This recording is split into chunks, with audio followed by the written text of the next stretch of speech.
quand on roulait avec les copains, bah, s'il y avait une montée, bah, on s'allumait la gueule. Mais ça structurait pas du tout un entraînement, c'était juste rouler pour rouler. C'était quand même problématique. À quel moment faut travailler telle chose, à quel moment faut travailler autre chose, comment structurer l'entraînement. Tu as su t'adapter sans me connaître les séances au fur et à mesure de la progression. Le côté écoute et le côté humain. Il y a toujours de bons conseils, techniques de pédalage, pour maintenir une cadence assez haute. Le côté des lives où on fait des séances ensemble, où il y a quand même beaucoup de monde. Ça rigole, ça se taquine aussi. C'est quand même sympa d'avoir tout le monde souriant, même quand c'est dur. Puis il y a la bienveillance de tout le monde, des coachs aussi. Pas réfléchir à ma séance que je dois faire et que ce soit toi qui le fasses à ma place. Je ne cache pas que quand je rentre et que je dis bon alors hop, faut que je fasse ma séance, bing, je réfléchis pas, je dis fonce, il y a un confort. C'est vrai que tu as réussi à caler exactement les exercices quand il fallait et dans le timing que j'avais un peu imposé aussi. J'avais pas forcément 2 heures tous les jours, mais voilà, le temps que je te donnais, tu me faisais travailler. Et d'ailleurs, bah, comme tu dis, hein, tu vois, on était sur du 370 au début sur les chiffres que j'avais l'année d'avant. Au test d'hier sur 400, ça marche, je progresse. Et c'est vrai que Ouais. pour l'instant, je me laisse porter, je fais totale confiance.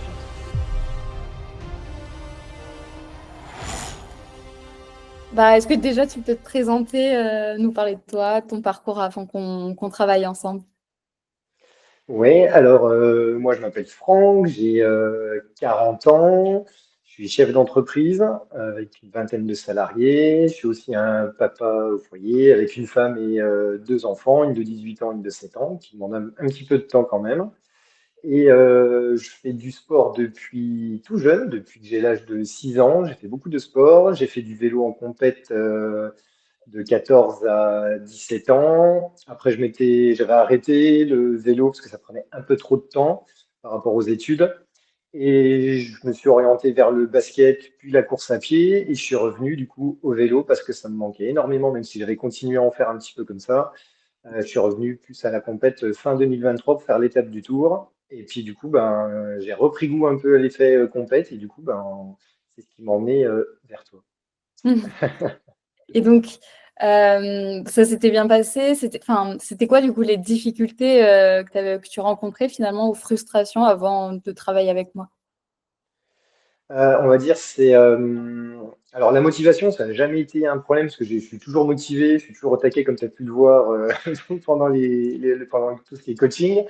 Après, c'est surtout le problème de planification d'entraînement. À quel moment il faut travailler telle chose, à quel moment il faut travailler autre chose, comment structurer l'entraînement.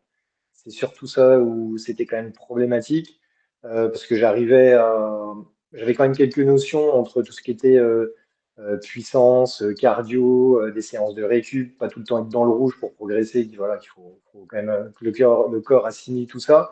Mais j'arrivais pas du tout à structurer correctement les exercices, quand faire de la vélocité, pas en faire, voilà. C'était le plus gros boulot, c'était de structurer l'entraînement correctement. Parce que toi, du coup, tu t'entraînais comment justement avant? Comment tu faisais pour organiser tes séances?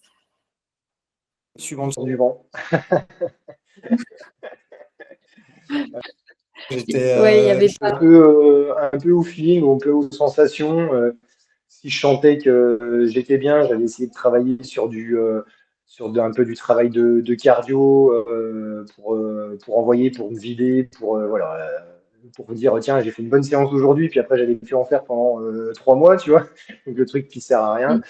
Et puis souvent, bah, après, je roulais.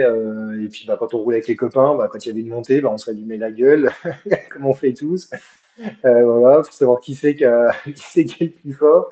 Mais ça structurait pas du tout un entraînement, c'était juste rouler pour rouler et se faire plaisir. Et puis en se disant à la fin, oh, ah, putain, en fait, on a bien roulé, on a fait une grosse moyenne. Et au final, après, on occultait complètement tout ce qui était, on va dire, puissance, des choses comme ça, toutes les zones de cardio, c'était vraiment complètement aléatoire, on s'en fichait complètement en fait. Donc c'était rouler pour rouler, mais il n'y avait rien de structuré. Et en même temps, c'est vrai qu'on roulait plus pour le plaisir que pour avoir un côté performance. Et qui a changé justement entre-temps, où je voulais plus être dans la performance, savoir réellement de quoi je suis capable malgré mon âge avancé. Bah, ça va. Ça va. Ok. Mais donc, sinon, est-ce que tu te rappelles un peu les performances que tu faisais avant justement notre collaboration? Alors, vaguement, parce que comme je te disais, j'avais pas trop, comment ça s'appelle, de jauge ou de choses qui me suivaient, entre guillemets. Et à juste, quand je partais des fois rouler en me disant, Garmin qui me disait, waouh, super, aujourd'hui, tu es en forme. Donc voilà. Après, il y avait deux, trois chiffres sur Strava qui m'annonçaient des chiffres de FTP ou de PMA, des trucs. J'ai dit, ouais, c'est bien. En fait, je vois pas trop à quoi ça me sert, entre guillemets. Et je te cache pas que j'avais pas dû. En fait, j'ai pas le temps, en fait, de. C'est quand même bizarre parce que pour un sportif de pas se renseigner entre guillemets des choses qu'il faut travailler pour progresser Mm. et en fait de me dire bah est-ce que c'est bien d'avoir une grosse PMA machin. Alors la PMA oui forcément il faut avoir de l'appui, faut avoir des watts, mais toi de me dire bah faut que je travaille ça pour augmenter ma PMA ou travailler ici pour gagner ça. En fait, j'ai pas le temps de me documenter comme je pourrais le faire ou comme le font mes copains des fois quand on discute, ils disent ouais, putain, moi j'ai fait ci, j'ai lu qu'il fallait faire ça. Putain, les gars, mais je suis à milieu de ça, en fait, j'ai pas trop le temps. Et c'est vrai qu'il y avait bah, l'étape du Tour que j'ai plutôt bien fini l'année dernière. Je suis dans les 4600 sur tout le monde. Donc j'étais bien. Le dernier col a été quand même dur. J'avais fait une prépa entre guillemets en travaillant sur des seuils longs. Voilà. Après, on était plus sur de l'endurance que sur de la performance ou sur des courses comme je voulais travailler cette année, sur des formats plus courts et plus intenses. Donc c'est vrai que en termes de chiffres ou de performances que j'avais avant, étant donné que mes objectifs ont un peu changé, c'était un peu flou en fait. Je fais un peu plus attention maintenant aux chiffres et au plaisir aussi que l'année dernière, par exemple. Mm. Parce que l'année dernière, donc ouais, pour l'étape du Tour, par exemple, tu avais essayé de mettre en place quoi pour progresser justement et est-ce que ça avait marché? Est-ce que justement l'étape du Tour, ça s'était bien passé? Tu t'étais bien préparé? Alors, ouais, alors j'avais mis en place des choses, des séances, pareil, j'étais sur trois, des fois jusqu'à cinq séances par semaine. Alors après, j'ai pratiquement pas fait de vélocité pendant ma préparation de l'étape du Tour. J'avais plus travaillé sur de l'endurance longue et sur des efforts, on va dire, des efforts de seuil assez longs pour d'essayer de fournir un peu de puissance, bah, ce que je pouvais fournir en puissance sur je crois que j'avais de mémoire, je crois que j'avais des blocs de 4 fois 20 minutes. Je m'étais fixé ou des sorties endurance où je faisais 3 heures de sortie, on va dire à allure normale. Et sur la dernière heure, je faisais des sprints genre de 7 à 10 secondes, entrecoupés de 4 minutes 50, 4 minutes et quelques de repos entre chaque. Je travaillais des sprints sur la fatigue. Et puis juste une sortie de 7 heures à peu près autour du lac d'Annecy pour faire deux, trois cols, histoire de. Mais après, voilà. Après l'étape en elle-même, elle s'était plutôt bien passée. Un peu raide, comme je disais dans le dernier col, dans le col de la Couilleule, où Mm. j'avais un petit peu mal aux jambes, mais j'ai vu que j'étais pas le seul à avoir mal aux jambes dans le dernier col, donc les autres autour de moi étaient pas mal aussi. Donc, euh, donc l'étape du tour c'était plutôt bien passé, mais j'étais vraiment cuit à la fin, par contre. Mm. D'accord. Et mais donc sinon, après, donc quand on a commencé du coup à travailler ensemble, c'était quoi, tu te rappelles, enfin, tes premières impressions, les premières choses qu'on a mis en place?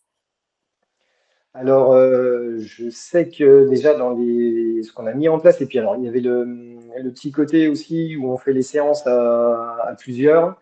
Mm. Ça, c'est quand même pas mal. Alors, par rapport à mon emploi du temps, j'arrive pas à faire tout ce que je voudrais, mais le peu que je fais, bah, il y a toujours de bons conseils que Mm. j'essaye d'appliquer toujours pour la technique de pédalage, toujours maintenir une cadence assez haute. Et puis bah, la bonne humeur qu'il y a, comment ça s'appelle, pendant les visios avec les autres. C'est vrai que c'est quand même sympa d'avoir tout le monde souriant, même quand c'est dur. C'est vrai que c'est sympa, c'est une petite force.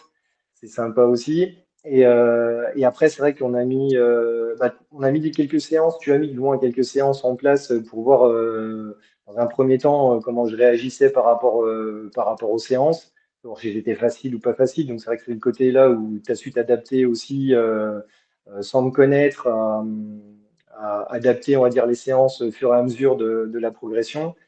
Et c'est vrai que déjà, on a eu un rendez-vous pour fixer mes objectifs, comment tu fonctionnais, comment je fonctionnais et tout ça, pour fixer par rapport aux emplois du temps aussi qui sont un petit peu chargés, un petit peu chargés. Donc c'est vrai que tu as su t'adapter et être à l'écoute par rapport à ça. Et c'est vrai que ben, ça permet de pouvoir s'entraîner en se disant, ben, déjà, j'ai ma séance à faire ce soir, parce que quand tu n'es pas coaché, des fois, tu dis, ouais, c'est pas grave, on verra demain, ça passera. Et tu te dis, bah non, en fait, demain, j'ai encore une séance à faire. Après, je suis en repos, mais il faut que je m'occupe des enfants, donc machin. Donc, en fait, tu te dis, bah non, en fait, faut que j'y aille ce soir. Donc, c'est vrai que tout ce côté-là, c'est quand même bien plaisant. Puis, comme je te dis, en fait, de pas réfléchir à ma séance que je dois faire et programmer et que ce soit toi qui le fasses à ma place. Je te cache pas que quand je rentre et que je dis bon alors hop, faut que je fasse ma séance, bing, je réfléchis pas, je me mets en mode coach et en mode vas-y fonce, réfléchis pas. Donc ça c'est un confort, c'est plutôt pas mal on va dire quoi. Ok. Et donc, ouais, tu te rappelles est-ce que tu te rappelles ouais, ce qu'on a mis en place donc, pour justement que tu aies les premiers résultats? Parce que là, dernièrement, tu as fait un test aussi et c'était plutôt pas mal les résultats quand même. Ouais, bon, on a dû refaire le test parce que comme j'avais eu un petit souci technique Ouais. avec les sauts de chaîne sur le home trainer et compagnie, où en plus du coup ça m'énervait, et puis je sais pas pourquoi, je m'étais mis une petite pointe de stress pour le test alors que ouais, c'était un test, il y avait rien il y avait rien et je jouais pas ma vie, tu vois. Mais voilà, je voulais toujours être dans la performance et faire au mieux. Mais ouais, du coup, le test du coup que j'ai fait hier était dans du coup l'objectif que je m'étais fixé. Donc voilà, donc j'ai atteint les petits 400 watts. Petits. Les petits 400 Les watts. petits 400 watts. Donc ouais. Non, c'était voilà, je m'étais fixé cet objectif-là, donc nickel. Donc et puis après, ouais, il y avait plein de choses à mettre en place par rapport au poids aussi, où je t'avais dit que j'étais quand même un coureur lourd. Donc on va dire que ma physionomie a un petit peu changé, mais comment ça s'appelle? Je fais toujours le même poids, entre guillemets, mais alors je me suis affiné, au niveau du ventre aussi. Je pense que j'ai pris de la cuisse, d'ailleurs mon voisin me le dit souvent. Mais, euh, mais par contre, ouais, j'ai toujours eu des bonnes cuisses quand je faisais du vélo. Mais oui, je me sens, on va dire que physiquement, déjà, je me sens bien. Bah, voilà, j'ai perdu du poids aussi. Donc, bah, perdu du poids, perdu du gras, on va dire, parce que la balance Mm. qui fait la différence avec masse graisseuse et compagnie voit la différence. Donc, moi, je le vois aussi dans mes pantalons, dans mes pulls et puis tout ça. Donc, voilà, je me sens bien aussi. Donc voilà, donc il y avait quand même pas mal de petites choses qu'on changé. Donc c'est bien, c'est positif. Parce que donc, ouais, là, mardi, ouais, c'était hier. Hier, tu as fait Voilà. du coup le ramp test et donc, tu as validé le palier des 400 watts.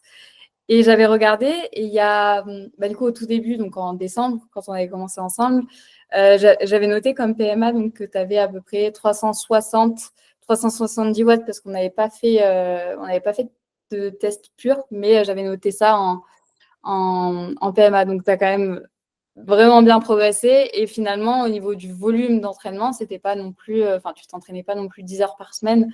Ça restait globalement entre 6 et 8 heures à la semaine, quoi. Ouais, c'est ça. Donc, hmm. Parce que, parce que ça t'a appris des choses quand même. Tu t'es rendu compte justement qu'on pouvait progresser sans pour autant faire des heures et des heures et faire plus du qualitatif finalement. Ouais, c'est ça, parce que comme je disais au début où je faisais de la compète quand j'étais plus jeune, et en fait les entraînements étaient pas du tout comme ça en fait. On était plus sur toujours faut faire de la selle, faut faire de la selle, avec des volumes d'entraînement assez conséquents. Ou quand j'étais plus jeune, cadet régional à l'époque, c'était de mémoire, je faisais 1 heure et demie les lundis, mardis après les cours. C'était entre 3 et 4 heures le mercredi après-midi. Pareil le jeudi et vendredi, 1 heure et demie à peu près. Le samedi, bah, s'il y avait des courses le dimanche, c'était une petite heure histoire de débloquer avant la course du dimanche. Et puis dimanche, bah, on avait des courses qui faisaient à peu près 2 heures à l'époque. Je crois que c'était à peu près ça. Sauf après en régional où c'était des fois un petit peu plus sur les distances plus élevées de 120 bornes. Donc après, ouais, les entraînements étaient plus longs. Et c'est vrai que là, du coup, au final, je me retrouve en semaine avec deux entraînements d'1 heure. Donc déjà en termes de temps par rapport à mon timing et puis ma femme aussi qui fait du sport, donc on alterne les journées. Et, euh, et le week-end où justement entre les sorties endurance de 2, 3 heures samedi et dimanche, ou des fois avec du travail spécifique aussi le samedi suivant le planning, c'est vrai que ça ne me prend pas autant de temps qu'avant. Et surtout la semaine. C'est surtout la semaine où c'est bien de ne pas pouvoir générer non plus trop de volume pour avoir des performances. Hmm. Ça s'intégrait bien. Enfin, tu sentais que c'était confortable par rapport à ta vie pro, perso, et que ça s'intégrait bien. Ouais, exactement. Ouais. Et comme je disais au début, en fait, comme tu as été à l'écoute des problématiques de ma situation, et puis bah voilà, la vie familiale et tout ça, donc c'est vrai que tu as réussi à caler exactement les exercices quand il fallait, et dans le timing que j'avais un peu imposé aussi. J'avais pas forcément 2 heures tous les jours, mais voilà, sur les heures où le temps que je te donnais, tu me faisais travailler. Et d'ailleurs, bah, comme tu dis, hein, tu vois. On était sur du 370 au début que je t'avais donné sur les chiffres que j'avais l'année d'avant, au test d'hier sur 400. Donc Hmm. voilà, j'ai pas fait 10 heures d'entraînement par semaine et pourtant j'ai réussi à progresser de 30 watts quand même. Donc c'est quand même pas rien quoi. Donc, euh, Ouais, donc c'est voilà. clair. C'est clair. Et puis, c'est pas non plus en énormément de temps non plus, quoi, parce que on a commencé fin décembre. Donc, On a commencé, ouais, on a eu notre rendez-vous décembre et je crois qu'on a commencé le coaching début janvier ou première ouais, quinzaine de janvier, je crois, de mémoire. Donc, 4 ouais, mois, en 4 mois, ouais. Au ouais, final, même pas. Ouais. Donc, c'est beau, c'est beau. Mais donc, toi, tu vois ouais. vraiment le avant et le après, du coup, coaching, enfin, pendant. Ouais, bah, je le vois déjà rien que sur les sorties, même les sorties dans le vent que je fais, où j'arrive à tenir une puissance assez élevée et surtout la cadence de pédalage. Parce que moi, avant, quand je faisais du travail de force, en fait, jamais je travaillais avec des cadences de pédalage comme maintenant. J'avais tendance à avoir des cadences de pédalage basses. Donc, du coup, oui, tu travailles en puissance, mais tu as le cardio qui ne suit pas forcément quand tu commences à augmenter un peu tes cadences. Alors que là, les premières séances qu'on a fait avec puissance plus cadence, d'ailleurs, je disais, putain, en fait, la puissance, ça va, mais la cadence, j'y arrive pas encore. Et c'était ça le plus dur. Alors que maintenant, ben, j'ai des cadences, voilà, même quand je fais une sortie, j'ai en moyenne au-dessus de 90 tours minutes de cadence. Souvent, c'est plus 93, 95 même des sorties de 100 bornes, ou même que ça monte ou ça descende. Je tourne beaucoup plus les jambes et c'est plus fluide. Ouais, je me sens bien quand je pédale, je suis pas mal, quoi. Hmm. Et tu vois vraiment, tu as appris des choses aussi quand même, tu comprends mieux certaines choses dans Alors, il y a l'entraînement. ouais, il y a certaines choses que je comprends. Alors après, il y a toujours l'organisation, la planification des entraînements, où je te cache pas, comme là en ce moment, je me laisse porter par ce que tu me fais faire. Et en fait, je réfléchis pas encore à dire pourquoi elle me fait faire ça, pourquoi si, pourquoi comme ça. C'est vrai que là, je fais confiance totale. Je me laisse porter, ça marche, donc c'est très bien, je progresse. Donc en fait, pour l'instant, je me laisse porter et quand j'aurai un peu plus de temps, normalement d'ici la fin de l'année, si tout va bien, je pourrais me caler sur, bon, maintenant Fanny, pourquoi on fait travailler ci, pourquoi on fait travailler ça, pourquoi ça tout de suite et ça demain, ou voilà.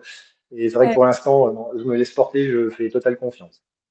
On est en train de faire des modules aussi par rapport à ça, de formation un peu pour ce genre de cas. Ok.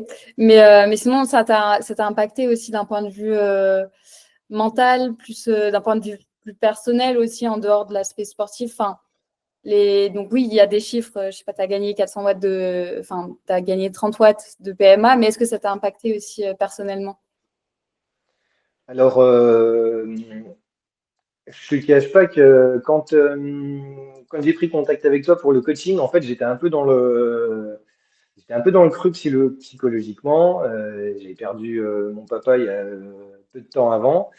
Et du coup, ça a été un peu compliqué de gérer de front, comment ça s'appelle, le côté privé, le côté professionnel. Et le problème, c'est que je pouvais pas m'enlever le côté sportif, parce que c'était la seule soupape qui me restait. Et si je coupais le côté sportif, je pense que ça aurait été plus compliqué psychologiquement et je pense que tout le reste en aurait pâti. Et, euh, et c'est vrai que du coup, comme je disais, le côté coaching, en fait, où j'ai pas eu besoin de réfléchir pour me libérer la tête, en fait.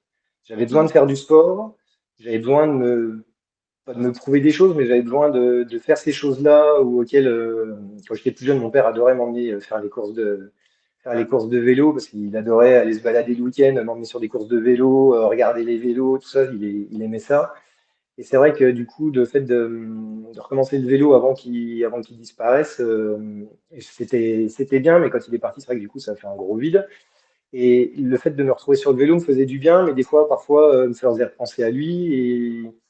Et en fait, le fait de suivre le coaching, en fait, m'a permis de plus penser à comment je devais m'entraîner, tout ça, mais à continuer à me faire plaisir sur le vélo sans réfléchir à ce que je devais faire. Et du coup, ça m'a permis aussi de continuer à me libérer l'esprit en faisant du sport, sans réfléchir aux entraînements. Et en même temps, en faisant ça, ça me permettait aussi de m'enlever un poids par rapport aux objectifs que je m'étais fixés pour le vélo. Et en même temps, de pouvoir continuer à gérer de front le, la situation professionnelle en tant que chef d'entreprise de 20 salariés et ma vie de mari, de papa, voilà, de tout gérer de front ou voilà, une vie de famille et puis une vie professionnelle. C'est toujours rempli de plein de petites choses à droite à gauche. Mais c'est une femme qui est merveilleuse, donc c'est vrai que c'est voilà, elle a pris aussi elle sur ses épaules, mais du coup, voilà, ouais, le fait de faire appel au coaching, ça m'a libéré quand même pas mal de choses et ça m'a aidé aussi à tourner un peu la page par rapport à tout ça. Mm. Ouais, ça t'a permis de te défouler un peu et puis de trouver un équilibre finalement aussi entre tous les aspects. C'est ça, exactement. Ok. Et donc, qu'est-ce que tu dirais à une personne qui hésite à investir dans un coaching? Alors, honnêtement, il n'y a pas trop à hésiter en fait, à moins d'être, et encore, à moins d'être, c'est pareil, d'être sûr de soi entre guillemets, mais même que des fois quand tu es coach, entre guillemets, de te faire coacher par quelqu'un d'autre, en fait, tu as des résultats à rendre. C'est comme je disais tout à l'heure, en fait, tu dis, tiens, ce soir, j'ai mon entraînement à faire. Et si tu as quelqu'un derrière, entre guillemets, qui te dit, tu dois faire ça, tu dois faire ci, tu dois faire ça, en gros, tu vas dire, ouais, je vais le faire. Et parce que même si t'es pas coaché, comme je disais tout à l'heure, tu vas dire, ouais, bon, c'est pas grave, je le ferai demain. Oui, Mm. oh, bah, j'ai loupé une séance, c'est pas grave. Oui, mais Ouais. en fait, quand tu réfléchis comme ça et que t'as pas des comptes à rendre à quelqu'un, en fait, tu peux toujours remettre à plus tard. Et puis quand l'échéance arrive, tu dis, ah, putain, merde, là, il va falloir vraiment y aller, ça va être compliqué. Et donc, c'est vrai que bah, le côté coaching, en fait, comme je te disais, en fait, tu réfléchis pas. Mm. Tu donnes les cartes à ceux qui connaissent ça, dont c'est leur métier. Et heureusement, il y a des gens qui sont payés pour ça parce ils ont ils ont que les connaissances pour. Et des fois, bah, faut savoir se laisser guider et se laisser porter et se dire, bah, je fais confiance et puis bah, on verra si le coaching paye et s'il y a les résultats qui vont avec, quoi. Et quand Mm. les résultats sont là, tu te dis, bah, j'ai bien fait. Voilà, simplement. Et donc, pour toi, c'était quoi la plus grande valeur ajoutée finalement à notre coaching, enfin à notre collaboration? Alors, il y a l'écoute. Déjà, l'écoute, parce que des coachs, tu as des applications aussi hein, qui font tout toutes seules, hein, mais elles sont pas à l'écoute forcément de bah, ton ressenti ou aussi de la petite période où commencer à appeler plusieurs fois pour faire des points par rapport à ce qui allait, ce qui allait pas, ou physiquement, toi, je suis malade en ce moment, il y a des choses qui vont pas. Donc ça, t'as su t'adapter aussi, à lever un peu le pied en disant, bah écoute, cette semaine, c'était pas bien, on va rester un peu plus tranquille, on va juste faire des petites séances tranquilles, sans taper dedans, ça sert à rien non plus de se mettre à plat. Donc ouais, c'est ce côté, ouais, il y a tout le côté écoute et le côté humain, on va dire, où tout est digitalisé de nos jours, le côté humain est souvent mis de côté et il est là. Et comme je disais aussi, il y a le côté des lives où on fait les séances ensemble, où il y a quand même beaucoup de monde, où ça rigole, ça se taquine aussi. Donc donc c'est sympa. Donc ça n'a rien d'y repenser, des fois je rigole. Donc voilà, C'est vrai. non, non, c'est sympa. Puis il y a la bienveillance de tout le monde, donc et des coachs aussi. Donc Et les conseils, forcément, voilà, c'est un tout en fait. Le petit plus, c'est c'est le pack en fait. C'est le pack. Bah, merci beaucoup.